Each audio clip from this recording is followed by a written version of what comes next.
नमस्ते सभी को। मैं दीपिका जैन। आज हम सभी कक्षा 10वीं का जो पाठ 1 है सूची पर्यावरणम, उसके प्रश्नोत्तर हल करेंगे।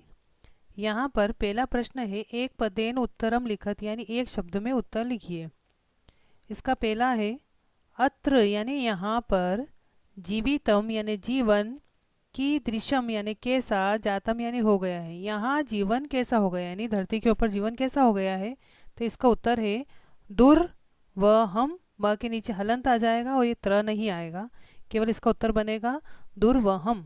म के नीचे हलंत करेंगे दुर्वहम। दुर्वहम का मतलब होता है कठिन। यहाँ जीवन कैसा हो गया है, तो कठिन हो गया है, तो उत्तर है इसका केवल दुर्वहम।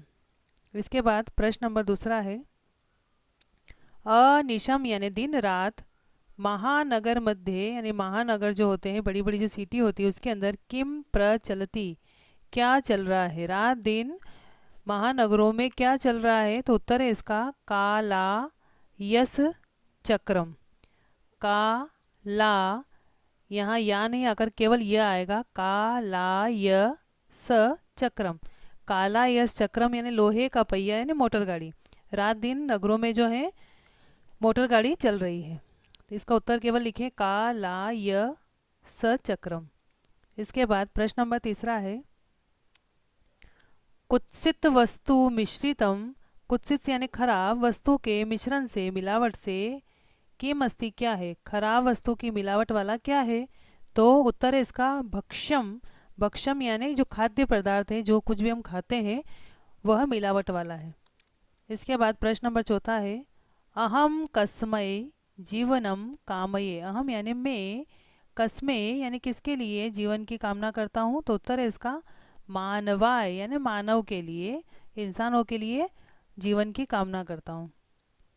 इसके बाद पांचवा प्रश्न है, केशाम माला रमणीया, किसकी पंक्ति जो है रमणीया यानी सुंदर है, तो उत्तर है इसका ललित लता नाम, यानी सुंदर लताओं की जो पंक्ति है वो बहुत ही रमणीय सुंदर लग रही है।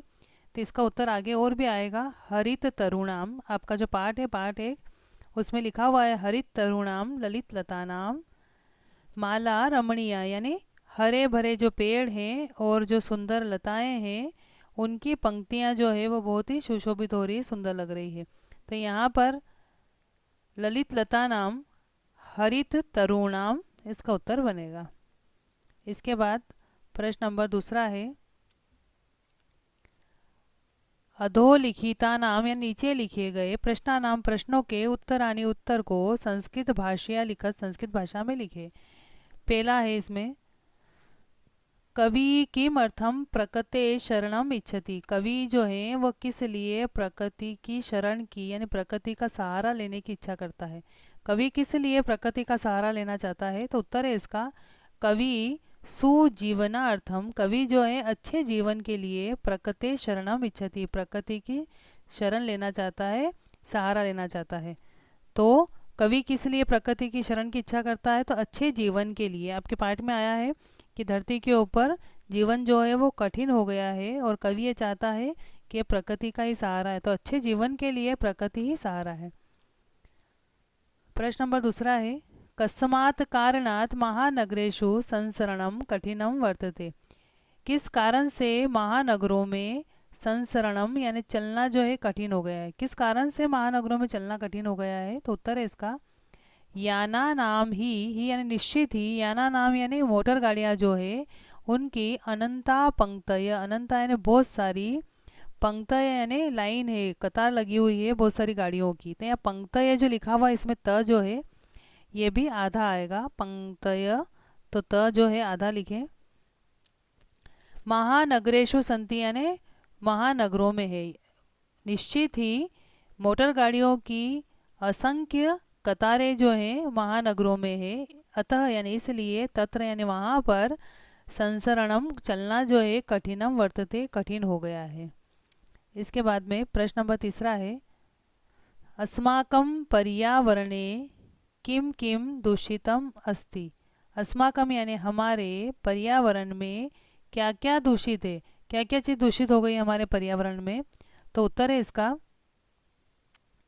अस्माकं पर्यावरणे, हमारे पर्यावरण में, वायुमंडलम, वायुमंडल दूषित हो गया है, जलम, पानी दूषित हो गया है, भक्षम, खाद्य पदार्थ दूषित हो गए हैं, धरातलम चचा यानी वो धरातलम यानी धरती जो है, सर्व दूषितम अस्ति, सब कुछ दूषित हो गया है। हमारे पर्यावरण में क्या क्या चीज़ दूषित हो गई है? तो वायुमंडल, पानी, खाद्य पदार्थ, धरातल, सब कुछ दूषित हो चुका है, खराब हो चुका है। इसके बाद प्रश्न नंबर चौथा है, कवि कुत्र संचरणम कर्तुम इच्छति, कवि जो है कहाँ विचरण करने की इच्छा करता है?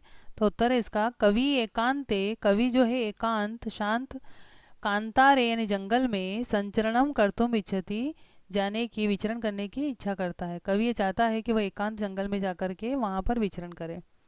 इसके बाद प्रश्न नंबर पाँचवा है, स्वस्थ जीवनाय, स्वस्थ जीवन के लिए कीदृशे वातावरण, किस प्रकार का वातावरण, भ्रमणीयम, किस प्रकार के वातावरण में घूमना चाहिए? स्वस्थ जीवन के लिए किस प्रकार के वातावरण में घूमना चाहिए? तो उत्तर है इसका, स्वस्थ जीवनाय, अच्छे जीवन के लिए, खग कुल कलरव, जहाँ पर खग कुल यानी पक्षियों का समूह, कलरव यानी आवाज करता हुआ, गुंजित उनसे गुंजायमान हो, यानी पक्षियों की जो आवाज़ होती है तो पक्षियों के समूह की आवाज़ से गुंजित, कुसुमावली, जहाँ पर फूलों की पंक्तियाँ हो, समीर चालिते यानी जहाँ पर हवा के द्वारा, चलित यानी हवा के द्वारा हिलाए गए फूलों की पंक्तियाँ हो, ऐसे वातावरण में घूमना चाहिए। अच्छे जीवन के लिए कहाँ पर हमें घूमना चाहिए? तो जहाँ पे पक्षियों के समूह जो है उनकी आवाज़ से गुंजायमान वन प्रदेश हो, और ठंडी ठंडी हवा चलती हो, और उस हवा के द्वारा फूलों की जो पंक्तियाँ हैं वह हिलती हो, इस प्रकार के वातावरण में घूमना चाहिए। इसके बाद में प्रश्न नंबर छठे में बताया है, अंतिम में पद्यांशे कवि कवे का कामना अस्ति, अंतिम जो पद्यांश दिया है आपके इस पाठ के अंदर, उस पद्यांश में कवि की क्या कामना है, क्या इच्छा है? तो उत्तर है इसका, अंतिम में पद्यांश है, आखिरी पद्यांश के अंदर कवि ने जो है मानवेभ्य शांति प्रिय जीवन से कामना अस्ति, मानवों के लिए, इंसानों के लिए शांति प्रिय जीवन की कामना की है, कि इंसान जो है शांतिप्रिय जीवन जी सके। तो आपके आखिरी पद्यांश में आया है कि पाषाणी जो सभ्यता है उसको कहीं ऐसा नहीं हो कि उसको छोड़ कर के लोग जो है आधुनिक सभ्यता में चले जाएं, और मानवों के जीवन की कामना करी है, उनके मरने की नहीं करी है। तो इस प्रकार से बताया है कि अंतिम पद्यांश में कवि ने क्या कामना करी है? तो मानवों के लिए शांति प्रिय जीवन की कामना करी है। इसके बाद प्रश्न नंबर तीसरा है, संधिम संधि विच्छेदम कुरुत, संधि करिए और संधि विच्छेद करिए। पहला दिया है इसमें प्रकृति प्लस, और यहाँ पर प्रकृति में क्या जोड़ा जिसके कारण से ये शब्द बना प्रकृति रेव, तो प्रकृति जो शब्द है इसके अंदर एव जोड़ा है, प्रकृति और एव। तो यहाँ पर जो विसर्ग दिख रहा है, विसर्ग आधे र में बदल जाएगा, और आधे र में पीछे से एड़ी की मात्रा जुड़ेगी, तो ये हो जाएगा रेव। तो इस प्रकार शब्द बना प्रकृति रेव, तो यहाँ जुड़ेगा प्रकृति प्लस एव, तो ये रिक्त स्थान में आएगा एव। इसके बाद दूसरा दिया है शात, शात प्लस, इसमें क्या जोड़ें? तो इसमें जुड़ेगा, शात में न जुड़ेगा और बाद में जुड़ेगा एव, तो शात प्लस न प्लस एव, तीनों जुड़ करके क्या बनते हैं? शा, और ये त जो है यहाँ पर न आ जाएगा, तो त के सामने न होने से त भी जो है वो न में बदल जाएगा, तो ये हो जाएगा शान, और पीछे से ए जो है यहाँ पर आई में बदल जाएगा, इस प्रकार से शब्द बन जाएगा शान्यव। इसके बाद में तीसरा दिया है अनंता, अनंता में क्या जोड़ा जिससे ये हई अनंता बना? तो यहाँ पर ही जुड़ेगा, यण संधि है इसके अंदर, यहाँ पर ही जुड़ेगा, ही में से ई की मात्रा बाहर निकलेगी, ह हो जाएगा आधा, और ई की मात्रा य में बदल के शब्द बनेगा, यहाँ पर य आधा रहेगा, पीछे से अ जुड़ा तो ये हो गया पूरा, तो है अनंता शब्द बना। इसके बाद चौथा है बही प्लस अंतः प्लस जगति, तो यहाँ पर प्लस के पहले विसर्ग है, तो ये विसर्ग जो है आधे र में बदलेगा, और आधे र में पीछे अनार जुड़ेगा, तो इसलिए र हो जाएगा आपका पूरा, और पीछे का आधा न त जैसा था वैसा ही। यहाँ पर भी विसर्ग है, विसर्ग आधे र में बदलेगा, पीछे से जुड़ने के लिए कोई स्वर नहीं है, व्यंजन है, इसलिए आधा र, जब पीछे स्वर नहीं हो तो वो ऊपर चला जाता है, इस प्रकार से यहाँ जो आधा र बना था वो ऊपर चला गया, तो आपका शब्द बना बहिरंतर जगति। इसके बाद पांचवा है नगरात। यहाँ पर क्या आएगा, तो यहाँ आएगा आपके नगरात में, इस जगह पर आपके आएगा अस्मात्, खाली स्थान में आएगा अस्मात्। पहले आपने ऊपर करा था वैसा ही है, त के सामने न है, तो ये त भी जो है यहाँ पर न में बदल जाएगा और शब्द बन जाएगा अस्मान नगरात। इसके बाद छठा है सम प्लस चरणम, तो यहाँ शब्द बनेगा संचरणम। यहाँ ये गलत लिखा हुआ है, प नहीं है, स आएगा यहाँ पर। ये स सरोते का है आगे, यहाँ पर भी स आएगा।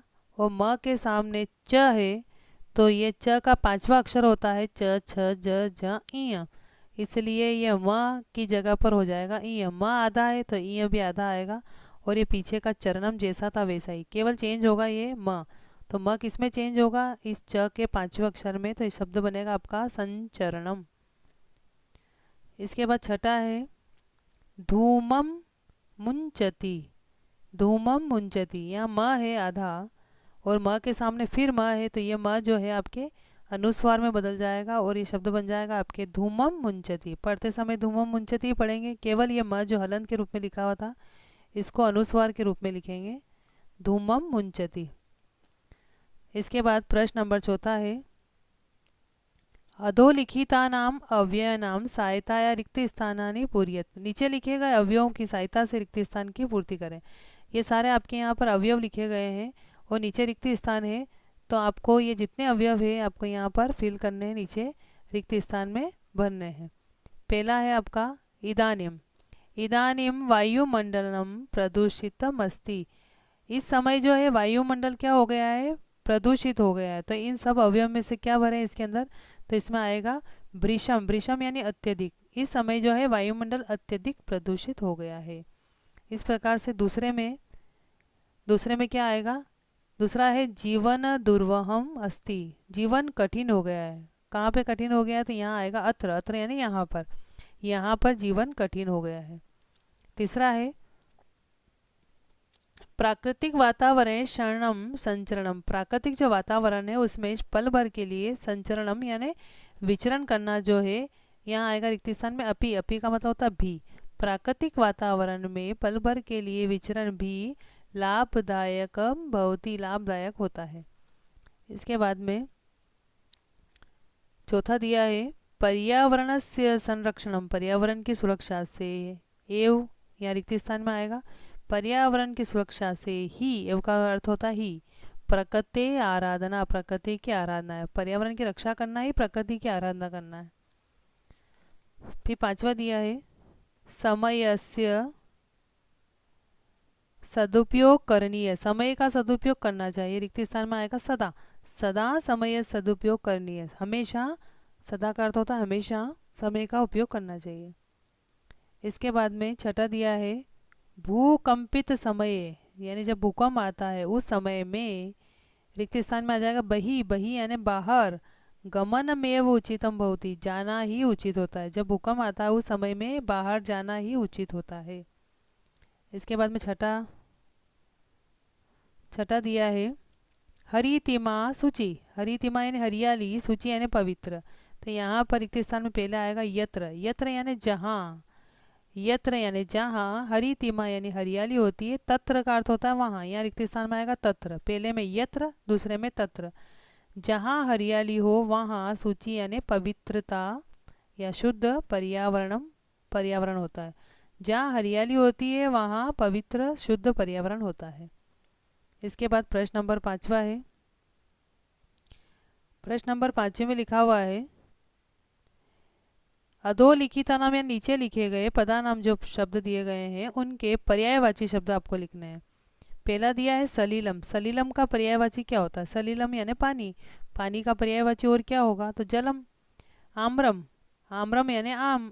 आम जो है उसका पर्यायवाची क्या होगा, आम को और क्या कहते हैं, तो रसालम कहते हैं। वनम। वनम यानी जंगल। जंगल को और क्या कहते हैं, तो कांतारम भी कहते हैं, काननम भी कहते हैं। शरीरम। शरीर जो है अपना, इसको और क्या कहते हैं, तनु कहते हैं। तनु यानी शरीर। कुटिलम। कुटिलम होता है, कुटिलम यानी जो टेढ़ा मेढ़ा हो, तो उसको और क्या कहते हैं, वक्रम भी कहते हैं। पाषाण। पाषाण का अर्थ होता है पत्थर। पत्थर को और क्या कहते हैं? प्रस्तर भी कहते हैं। तो यहाँ इसके उत्तर दिए हैं, सलीलम का जलम, आम्रम का रसालम, काननम का कांतारम, शरीरम का तनु, कुटिलम का वक्रम, और यहाँ पर आपके जो दे रखा था पाषाण, इसका है प्रस्तरः। तो ये इनके उत्तर है।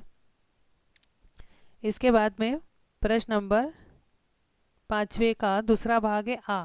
पहला वाला ऊपर अ था, अब ये आ है। इस आ में कहा गया है अधोलिखित पदाना में नीचे लिखे गए शब्दों के विलोम पदानी लिखत। विलोम पदानी यानी विलोम शब्द जो है उनको पाठात चित्वा लिखत, पाठ से चुन करके लिखना है। जो विलोम शब्द है उनको आपको पाठ से चुन करके लिखना है। पहला दिया है विलोम शब्द लिखना है आपको, सुकरम। सुकरम यानी जो अच्छा करते हैं। दूषितम, दूषितम जो चीज़ दूषित हो जाती है। ग्रहणंती यानी ग्रहण करना। निर्मलम यानी स्वच्छ। दानवाय यानी दानव के लिए। शांता, इन सब के आपको उत्तर है। पहला आपके दिया है सुकरम। सुकरम का उत्तर क्या बनेगा? दुष्कर्म, यानी जो आसानी से नहीं हो, दुष्कर्म। इसके बाद दूसरा दिया आपके दूषितम, जो चीज़ दूषित हो जाती है उसका विलोम क्या बनेगा? निर्मलम, यानी जो स्वच्छ है। इसके बाद तीसरा दिया है गृहणंती यानी ग्रहण करना, और इसका विलोम क्या बनेगा? मुंचती यानी छोड़ना। इसके बाद चौथा दिया है निर्मलम, निर्मल होना, इसका विलोम क्या बनेगा? दूषितम यानी दूषित होना। फिर दिया आपके दानवाय, दानव का विलोम क्या बनेगा? मानवाय, मानव के लिए। इसके बाद में दिया आपके शांता, शांता यानी बिल्कुल शांत रहना, कोई भी आवाज़ नहीं होना, इसका विलोम क्या बनेगा? ध्वानम। तो यहाँ पर आपके ये सारे जो है विलोम शब्द हैं। इसके बाद में प्रश्न नंबर 6 है, उदाहरणम अनुसृत्य पाठात चित्वा च समस्त पदानि समास नाम च लिखत। उदाहरण के अनुसार यहाँ पर जो उदाहरण दे रखा है इस प्रकार से आपको पाठ में से चुनकर के समस्त पद व समास का नाम लिखना है। पहला दिया है इसमें ये विग्रह कर रखा है, आपको समस्त पद लिखना है, जोड़ करके लिखना है और समास का नाम लिखना है। पहला दिया हरिता च ये तरव। हरिता यानी हरियाली होना, च यानी और, ये यानी जो, तरव यानी पेड़ पौधे। तेषाम यानी उनको क्या कहेंगे एक शब्द में, और उस समास कौन सा बनेगा? ललिता च या लता, सुंदर है जो लताएं, उनको क्या कहेंगे और समास कौन सा है? नवा मालिका, नई जो मालिका है उसको क्या कहेंगे और समास का नाम क्या है? धृतः सुख संदेश ये न, धारण करता है सुख रूपी संदेश, उसको क्या कहेंगे और समास का नाम क्या है? कज्जलम इव मलिनम, काजल के समान जो है वह काला है, उसको क्या कहेंगे और समास का नाम क्या है? दुर्दांतय दशनय, भयंकर दांतों से, तो इसमें कौन सा समास है और इसका जोड़ने पे क्या शब्द बनेगा? तो इसका उत्तर है, पहला है इसका उत्तर हरित तरुणाम, यानी हरे पेड़ वाला, हरे पेड़ों की। इसमें समास है कर्मधारय समास, क्योंकि यहाँ पर पेड़ों की विशेषता बताई जा रही है कि वो कैसे हैं? हरित यानी हरे हैं। दूसरे में ललित लता नाम है, लताओं की विशेषता है कि वो कैसे हैं? ललित यानी सुंदर लताएं, इसलिए इसमें भी कर्मधारय समास है। फिर आपके था नव मालिका, नई मालिका, इसमें कौन सा समास है? तो मालिका की विशेषता बता रहे कि वो कैसी है? नई है, इसलिए इसमें भी कर्मधारय समास है। धृत सुख संदेशम, धारण किया हुआ है कैसा? सुख संदेश, यानी सुख रूपी संदेश जिसने धारण किया हुआ है, तो इसमें बहुब्रीहि समास है। कज्जल मलिनम, काजल के समान काला, तो इसमें काला तो है लेकिन कैसा काला है? काजल के समान, विशेषता बता रहे इसलिए कर्मधारय समास है। दुर्दांतय दशनय, भयंकर दांतों वाला जो है, तो इसमें दांतों की विशेषता बताई है कि कैसे दांत है? भयंकर दांतों वाले, तो इसलिए यहाँ पे कर्मधारय समास है। इसके बाद में प्रश्न नंबर 7वां है, रेखांकित पदम आधृत प्रश्न निर्माणम कुरुत। आपको रेखा जहाँ खींची हुई है इसको लेकर के प्रश्न निर्माण करना है। पहला है शक्तियानम, यानी सैकड़ों गाड़ियाँ जो है, कज्जल मलिनम धूमम मुंचती, काजल के समान काला धुआं छोड़ती है। तो यहाँ पर प्रश्न क्या बनेगा, सैकड़ों गाड़ियाँ किस प्रकार का धुआं छोड़ती है। तो यहाँ कज्जल मलिनम हट जाएगा, इसकी जगह आ जाएगा कीदृशम, और यहाँ पीछे आ जाएगा प्रश्नवाचक चिन्ह आएगा यहाँ पर। शक्तियानम कीदृशम धूमम मुंचती और प्रश्नवाचक चिन्ह, क्योंकि हम प्रश्न निर्माण कर रहे हैं। इसके बाद दूसरा है उद्याने पक्षिणाम कलरवम चेत प्रसादयति, बगीचे में पक्षियों का जो कुंजन है वह मन को प्रसन्न करता है। तो यहाँ प्रश्न बनेगा बगीचे में किसका गुंजन मन को प्रसन्न करता है। तो यहाँ हो जाएगा केशाम। इसके बाद तीसरा है पाषाणी सभ्यतायाम, पाषाणी सभ्यता में लता तरु गुल्मा, लता यानी जो पेड़ पौधे हैं, और जो लताएं हैं पेड़ पौधे और झाड़ियाँ जो है वो पत्थर के नीचे कहीं पीस नहीं जाए। तो इसका उत्तर बनेगा यहाँ पर पाषाणी सभ्यता है। पाषाणी सभ्यता में कौन, यहाँ आ जाएगा के, पत्थर के नीचे पीस नहीं जाए। इसके बाद चौथा है महानगरेषु वाहनानाम अनंता पंक्तय धावन्ति, महानगरों में गाड़ियों की असंख्य पंक्तियाँ जो है, कतारें जो है वो दौड़ती है।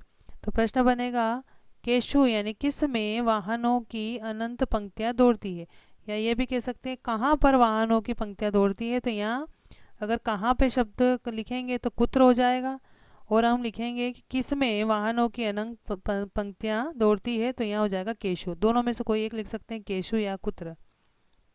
इसके बाद पांचवा दिया है प्रकृत्या सन्निधो, प्रकृति के पास में वास्तविक सुखम विद्यते, वास्तविक सुख होता है, प्रकृति के पास में वास्तविक सुख होता है। तो प्रश्न बनेगा किसके पास में। तो यहाँ हो जाएगा कस्या सन्निधो वास्तविकम सुखम विद्यते, सबके पीछे यहाँ पर जो है प्रश्नवाचक चिन्ह आएंगे।